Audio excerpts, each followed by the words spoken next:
बिहार में जातीय गणना के आंकड़े जारी होते ही लोकसभा चुनाव की सरगर्मी तेज हो गई। जातीय स्थिति जानने के बाद से इंडिया गठबंधन में नीतीश, लालू और तेजस्वी की तिकड़ी 40 सीट बांटने और जीतने की तैयारी कर रही है। वहीं विरोधी खेमे में भी भाजपा इस बार बिना नीतीश कुमार के चुनाव जीतने की स्ट्रेटजी बना चुकी है। इसी के तहत एक सीक्रेट रिपोर्ट भी तैयार की गई है, जिसमें लोकसभा सीटों को सबसे टफ माना गया। यहाँ हारने का भी डर है। 4 तो ऐसे हैं जहां भाजपा कभी जीती ही नहीं। अमित शाह और जेपी नड्डा भी खास तौर पर इन्हीं कमजोर सीटों के लिए बार बार बिहार के चक्कर लगा रहे हैं। ऐसे में बड़ा सवाल यह है कि अब तक नीतीश कुमार के चेहरे के सहारे राज्य का हर चुनाव लड़ने वाली बीजेपी के पास क्या प्लान है। अभी तक 17 सीटें जीतने वाली पार्टी किस आधार पर 30 सीट जीतने का दावा कर रही है। दरअसल 2019 के लोकसभा चुनाव में एनडीए गठबंधन को 40 में से 39 सीट मिली थी। इसमें से 16 सीट जेडीयू और 17 सीट भाजपा के खाते में गई थी। बाकी 6 सीटें सहयोगी दल लोजपा ने जीती थी। लेकिन अब सिनेरियो एकदम बदल गया है। अब भाजपा को नीतीश के बिना लोकसभा में रन में उतरना है। सहयोगी दल को साथ लेकर सभी 40 सीट जीतने की चुनौती है। जहां तक सबसे बड़ी अड़चन उसके भरोसेमंद साथी रहे नीतीश कुमार ही है। वह दूसरे खेमे के सबसे बड़े लीडर भी है। हालांकि बीजेपी इससे पहले नीतीश कुमार के बिहार में चुनाव न लड़ी हो।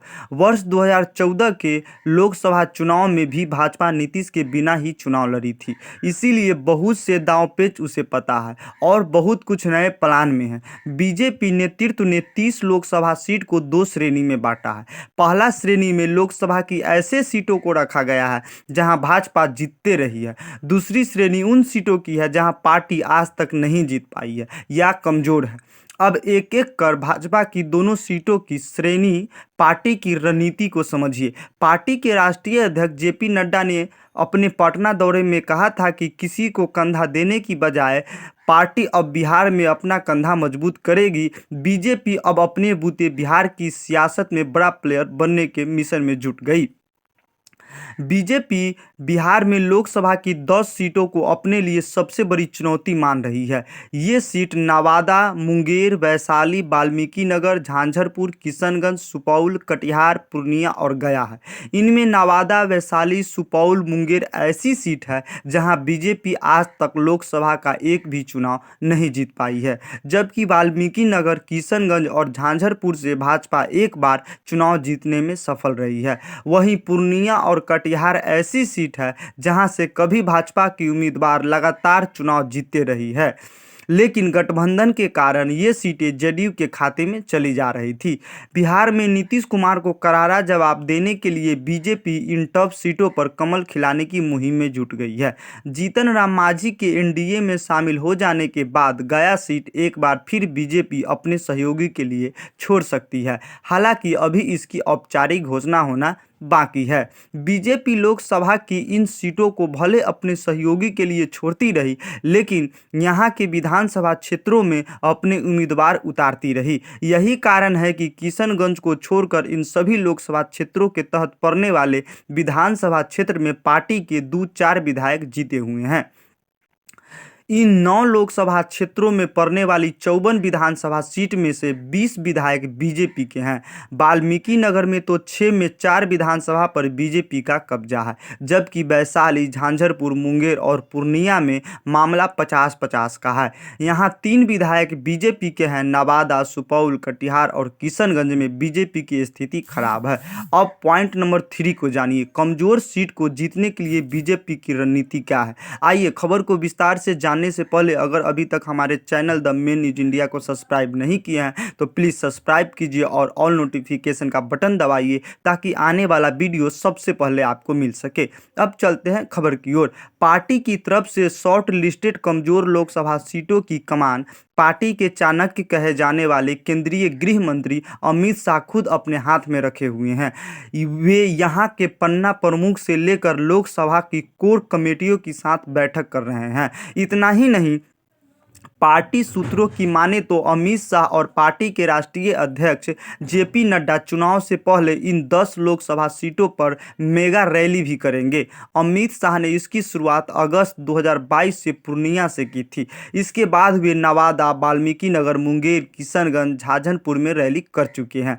अगले कुछ महीनों में भी अमित शाह की बिहार में रैली प्रस्तावित है। इसके साथ ही पार्टी इन सीटों में अपनी पैठ बनाने के लिए प्रयास योजना के तहत हर महीने केंद्रीय मंत्रियों को टीम भेज रही है। बिहार में इन कमजोर सीटों पर हर महीने 2 केंद्रीय मंत्री से 3 दिनों के लिए प्रवास करते हैं। इस दौरान ये लोकसभा के अंतर्गत पड़ने वाले अलग अलग क्षेत्र में जाकर केंद्र की योजनाओं की जानकारी लोगों को देते हैं। फीडबैक तैयारी कर इसकी रिपोर्ट केंद्रीय नेतृत्व को सौंपते हैं। इसके आधार पर आगे का टास्क निर्धारित किया जा रहा है। इसके लिए प्रदेश नेतृत्व की तरफ से भी संयोजक और सहसंयोजक की नियुक्ति की गई है। केंद्रीय नेतृत्व के अलावा प्रदेश स्तर के कोर कमेटी के प्रमुख सदस्यों को भी इन कमजोर सीटों को साधने का दायित्व दिया गया है।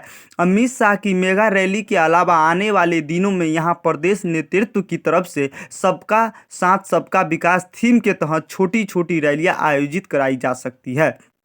हालांकि इस मामले में फिलहाल बीजेपी कोई भी नेता खुलकर अभी बोलने से बच रहे हैं। यूपी का सफल फार्मूला बीजेपी बिहार में भी लागू करने की तैयारी कर रही है। लालू प्रसाद यादव और नीतीश कुमार के काट के लिए पार्टी बिहार में भी यादव वर्सेज अन्य को करने की कोशिश में जुट गई है। आसान शब्द में समझे तो आरजेडी का सबसे बड़ा वोट बैंक मुस्लिम और यादव यानी एमवाई है, जबकि नीतीश कुमार का कोर वोटर कुर्मी और कुशवाहा जाति को है माना जाता है। इनकी काट निकालने के लिए बीजेपी सभी छोटी छोटी जातियों को अपने साथ लाने की मुहिम में जुट गई है। यही कारण है कि नीतीश कुमार के एनडीए से अलग होने के बाद बीजेपी जीतन राम मांझी की हम और उपेंद्र कुशवाहा की रालोजत को अपने खेमे में लेकर आई। चिराग पासवान को मनाया। पार्टी की कोशिश ज़्यादा से ज़्यादा ईबीसी वोटर्स को नीतीश के खेमे से निकालकर अपने पोल में शामिल कराना है। बीजेपी के ये मुहिम केवल छोटी पार्टियों के साथ गठबंधन तक ही सीमित नहीं रहेगी। दलित, ईबीसी और ओबीसी वोटर्स को लुभाने के लिए बीजेपी ने माइक्रो लेवल का प्लान तैयार किया है। इसमें सबसे नया अलग अलग जातियों का इलाकावार सम्मेलन आयोजित करना। इसके लिए पार्टी की तरफ से 28 जातियों को विभूति को शॉर्टलिस्ट किया गया। पार्टी इनके सम्मान में कार्यक्रम आयोजित करेगी। इसकी शुरुआत पार्टी के तरफ से पार्टी के भीष्म पितामह रहे कैलाशपति मिश्र के जयंती से शुरू की गई। केंद्रीय नेतृत्व की मॉनिटरिंग में बीजेपी प्रदेश अध्यक्ष की तरफ से राज्य की सभी 40 लोकसभा सीटों को लिए लोकसभावार कोर कमेटी का गठन किया गया। इस कोर कमेटी में प्रदेश स्तर से एक उपाध्यक्ष, एक महामंत्री के अलावा जिलाध्यक्ष, विधायक और स्थानीय जनप्रतिनिधि को शामिल किया गया। इस कोर कमेटी के मुख्य जिम्मेदारी बूथवार मार्किंग करना है। अपने क्षेत्र में प्रो और एंटी स्थानीय नेता को चिन्हित कर उन्हें पार्टी के पक्ष में लाने के लिए मनाना है। हर घर तक अपनी उपस्थिति दर्ज कराने के लिए पार्टी की तरफ 21 सदस्यीय बूथ स्तरीय कमेटी का गठन किया गया है। इसमें अलग अलग श्रेणी और वर्ग के लोगों को जगह दी गई है। पार्टी के तरफ से इन्हें मंडल वाइज लाभार्थी सम्मेलन आयोजित करने की जिम्मेदारी दी गई है। इसमें केंद्र सरकार की तरफ से चलाई जा रही योजनाओं की न केवल जानकारी देनी है, बल्कि केंद्र की योजनाओं से वंचित लाभार्थियों को इसमें रजिस्टर्ड कराने का निर्देश भी दिया गया है।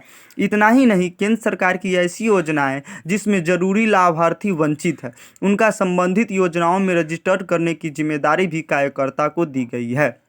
नीतीश से ज़्यादा लालू की रणनीति बीजेपी के लिए चुनौतीपूर्ण हो सकता है। पटना यूनिवर्सिटी में पब्लिक एडमिनिस्ट्रेटिव डिपार्टमेंट के एचओडी शेफाली राय मानती है कि बीजेपी का लोकसभा चुनाव में मिशन 30 का लक्ष्य आसान नहीं है तो असंभव भी नहीं है। शेफाली कहती है कि चुनाव में बीजेपी के सामने सबसे बड़ी चुनौती लालू प्रसाद यादव है, नीतीश कुमार नहीं। जाति के फैक्टर में लालू हावी दिखाई देते हैं।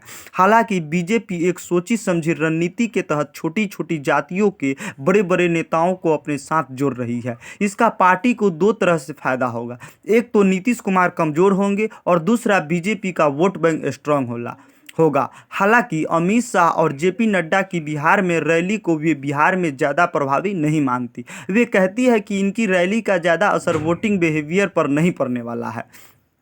पॉलिटिकल एक्सपर्ट कहते हैं कि ये चुनाव बीजेपी के लिए एक मौका हो सकता है। नीतीश कुमार के साए से बाहर निकलकर खुद को एस्टेब्लिश करने का बीजेपी के सामने सबसे बड़ी चुनौती ये है कि उसके पास कोई लोकल पोस्टर बॉय नहीं है। बड़े पत्रकार कहते हैं कि BC1 ये बिहार में बिखरी जरूर है, लेकिन नीतीश कुमार ने इन्हें अपना एक मजबूत वोट बैंक तैयार किया है।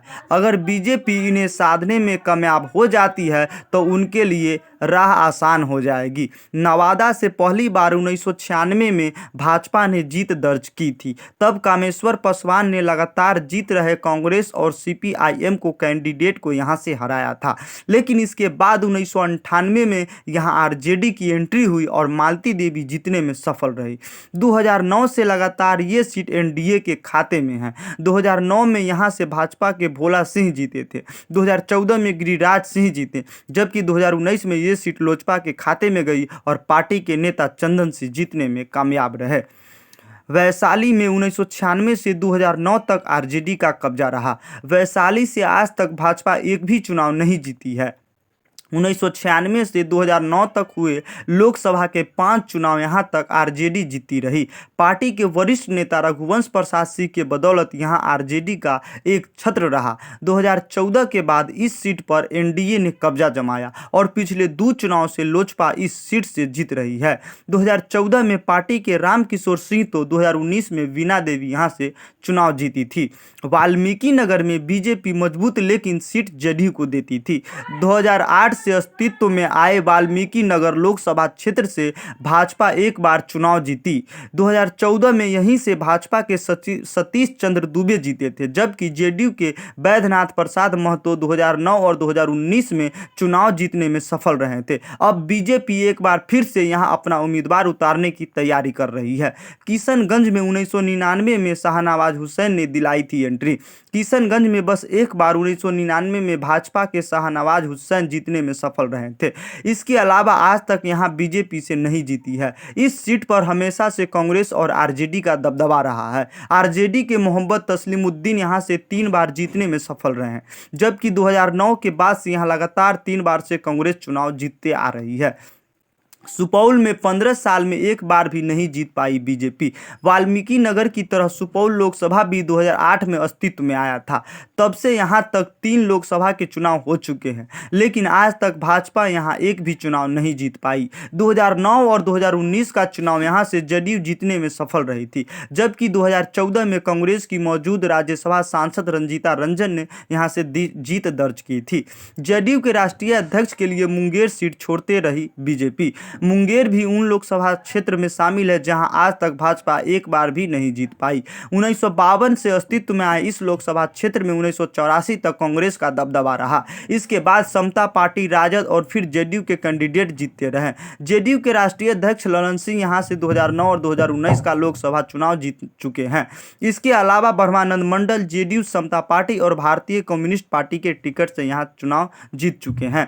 मोदी लहर में झांझरपुर बीजेपी के खाते में आई थी। झांझरपुर लोकसभा सीट से बीजेपी बस एक बार चुनाव जीती है। 2014 में बीजेपी के वीरेंद्र कुमार चौधरी यहां से जीतने में कामयाब रहे थे। NDA गठबंधन में ये सीट हमेशा JDU के हिस्से में रही है। 2019 के लोकसभा चुनाव में JDU के रामप्रीत मंडल 2,23,000 वोट से जीतने में कामयाब रहे थे। इस बार बीजेपी झांझरपुर विधानसभा क्षेत्र से 4 बार विधायक और राज्य के पूर्व CM जगन्नाथ मिश्र के बेटे नीतीश मिश्र झांझरपुर लोकसभा से अपना उम्मीदवार बना सकती है। हालांकि पार्टी के कोई नेता फिलहाल इस पर औपचारिक रूप से कुछ बोलने से बच रहे हैं। 1999 से 2004 तक कटिहार में लगातार 2 चुनाव जीती है बीजेपी। 1999 से 2004 तक कटिहार भाजपा की मजबूत सीटों में एक थी। पार्टी के निखिल कुमार चौधरी 1999 से 2000 तक लगातार 3 चुनाव यहां से जीते थे। इसके बाद तारिक अनवर को एक बार फिर यहां से वापसी कराई गई, लेकिन 2019 के चुनाव में NDA में ये सीट JDU के हिस्से में चली और पार्टी के दुलाल चंद्र गोस्वामी जीतने में सफल रहे थे। अब भाजपा एक बार फिर से सीमांचल के इस सीटों के लिए अपने हिस्से में लाना चाहती है। पूर्णिया में बीजेपी ने तोड़ा था पप्पू यादव का वर्चस्व, अब JDU के खाते में। 90 के दौर में पूर्णिया में पप्पू यादव का एक छत्र राज चलता था। उनकी यहाँ पकड़ का अंदाज इसी बात से लगा सकते हैं कि वो चाहे जिस पार्टी के सिंबल से चुनाव में उतर जाए, उनकी जीत तय मानी जाती थी। पप्पू यादव यहाँ 1991 में इंडिपेंडेंट, 1996 में समाजवादी पार्टी और 1999 में एक बार फिर से इंडिपेंडेंट लड़कर चुनाव जीते। 2004 में बीजेपी के उदय सिंह ने पूर्णिया में पप्पू यादव के वर्चस्व को चुनौती दी। वे लगातार 2 चुनाव यहां से जीते। 2009 के चुनाव में इस सीट से जेडीयू के संतोष कुशवाहा जीतने में सफल रहे। इसके बाद 2019 में भी वे यहां से जीतने में सफल रहे। अब एक बार फिर से भाजपा यहां अपना वर्चस्व हासिल करना चाहती है। आप देख रहे थे द मेन न्यूज इंडिया। इसी तरह के खबर देखने के लिए अभी तक हमारे channel the main news India को सब्सक्राइब नहीं किए हैं तो प्लीज़ सब्सक्राइब कीजिए और ऑल नोटिफिकेशन का बटन दबाइए ताकि आने वाला वीडियो सबसे पहले आपको मिल सके। जय हिंद।